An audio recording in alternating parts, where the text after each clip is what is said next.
स्वयंपाकघरातील खास kitchen tips. डाळ किंवा तांदळाला कीड लागण्यापासून जपण्याकरता त्यात कडुलिंबाचा पाला घालावा किंवा डाळ तांदूळास बोरिक पावडर चोळून लावून मग भरावे. दुधाला विरजण लावताना दुधात थोडीशी तुरटी फिरवावी. दही घट्ट होते. भाज्यांमध्ये मीठ शेवटी घातल्यास भाजीतले लोह टिकण्यास मदत होते. भेंडीची भाजी शिजवताना त्यात चिंचेचे बुटक किंवा 2 चमचे दही घातले तर भेंडीची भाजी चिकट होत नाही.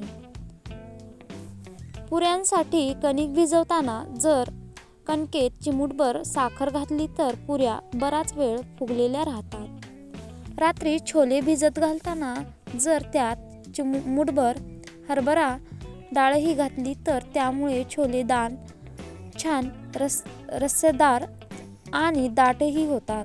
किचन ओट्यावर लिंबाचा रसाचे पांढरे डाग पडल्यास त्यावर आल्याचा तुकडा घालावा. डाग जातात.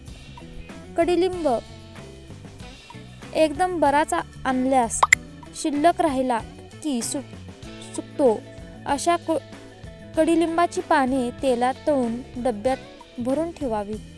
त्याचा हिरवा रंग कायम राहतो आणि ती बराच दिवस टिकतात. गाजर, टोमॅटो, काकडी, बीट, मुळा अशा भाज्यांजून मऊ किंवा सुरकुतलेल्या झाल्यास रात्रभर मिठाच्या पाण्यात घालून ठेवण्यात ताज्या आणि टवटवीत होतात. कच्ची केळी दीर्घकाळ ताजी राहण्यासाठी थंड पाण्याने भरलेल्या पातेल्यात ठेवावी.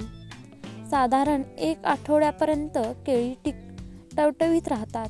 हे पाणी दररोज बदलावे. व्हिडिओ आवडला असेल तर चॅनलला लाईक, शेअर, सबस्क्राईब नक्की करा आणि